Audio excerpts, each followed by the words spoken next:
prospect of autonomous vehicles terrified me until I considered how many 16 to 23-year-old boys they will keep from driving. I'd almost rather give every teen in the country a gun than a driver's license. As a high school sophomore, I attended driver's ed with my peers at 7 a.m. before regular school began. The instructor was our beloved gym teacher / health teacher / football coach who, wizened with 20 years of teaching knucklehead high school boys, peppered class with grim fatality statistics and brutal crash scene photos. Coach Fred had a beer belly, enormous Popeye forearms, and eyes that bugged out of his head when he was trying to talk some sense into us. Jesus Christ, boys! Wear your damn seatbelts, okay? Jesus Christ! Whether it was in health class urging us to avoid hookers and PCP or in driver's ed begging us to check our mirrors, Coach often invoked the name of the Lord's only begotten Son, as if doing so was the last resort to make reason penetrate our thick adolescent skulls. Jesus Christ, boys! Stop and look before you drive across the train tracks. Do you want to get T-boned and have trauma surgery? We did not, but thoughts of trauma surgery were a distant second to our desire to get behind the wheel and speed to the side of town where they kept the hookers and the PCP.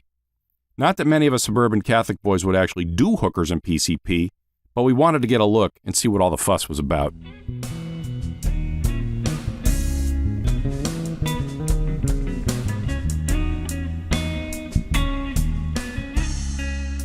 If we had misgivings about crossing the line with ladies of ill repute and drugs, we had no such compunctions about violating road safety laws. Toledo, Ohio is a relatively small city. In the 80s, there weren't many distractions.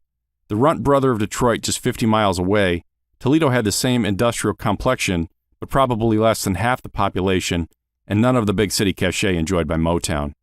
A factory city, Toledo also had the same reverence for cars. And so, in the days before the internet and the coffeehouse craze that erupted in the 90s, our gathering spots were high school football games, city streets, and parking lots. Like latter-day American graffiti characters with hockey hair instead of DuckTales, we cruised the eternal strip, going nowhere fast.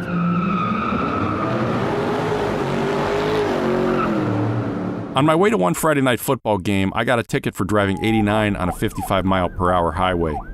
I was wearing camouflage pants when Lunatic Fringe, the theme song from the classic high school wrestling movie Vision Quest, came on the radio, causing my foot to slam to the floor.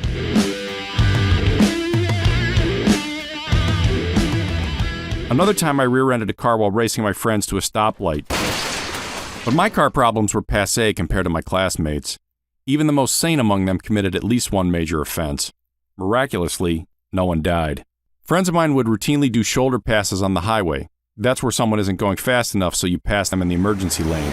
Another friend had an SUV that blew out a tire, so he put on a spare, but instead of promptly changing it and not driving over 50 miles per hour like you're supposed to, he drove it for months on end, like a bat out of hell. One friend, completely sober, wrapped his car around a telephone pole and ended up with stitches and a concussion. Another friend ruined the transmission on not one, but two cars. In the first car, he liked to do something called a reverse drop. That's where you drive your automatic transmission car as fast as possible in reverse, and then, without stopping, you put it into drive. His second vehicle was an old Ford truck. My buddy decided to put a bunch of us in the flatbed and drive off-road through a patch of gnarly brush 6 feet high. It was a great 5 minutes, but it brought about the end of the truck. We loved winter because that meant snow, ice, and donuts. On nights where we had nowhere to go and nothing to do, we'd call each other and say, "It's time to make the donuts," riffing off the popular Dunkin' Donuts commercial of the time. More than one set of tires were destroyed spinning our cars in sickening circles. It was not unheard of for guys to roll Jeeps and SUVs or to have an engine catch on fire. The most instructive story is about one friend who lost his license for driving his new Jeep 110 miles per hour. It's hard to remember if he lost his license for 6 months or a whole year, but he begged for rides for a long time. Anyway, going 110 isn't the most disturbing thing about the story. The most disturbing thing is that this particular friend was, even then, one of the cleanest cut, responsible, likable guys on the planet.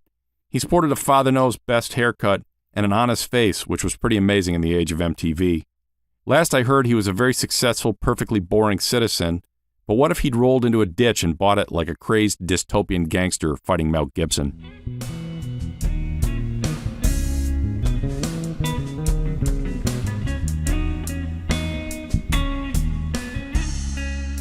Now I live in South Florida and have a long commute up and down I-95. The region is well known for rude and psychotic drivers, particularly the young ones. I might be driving 75, for instance, and some moron from out of nowhere will cut me off at 105 from the passing lane, almost clipping my bumper. Then there are the young guys who take the freeway at night so that they can race their crotch rocket motorcycles. These organ donors, as they are known, zip in and out of traffic, pop wheelies, and easily reach speeds of 120 miles per hour. I shake my head and think back to my early days behind the wheel. Coach's voice comes to me. Jesus Christ! What's the matter with you jackasses? Do you want to die? Jesus Christ!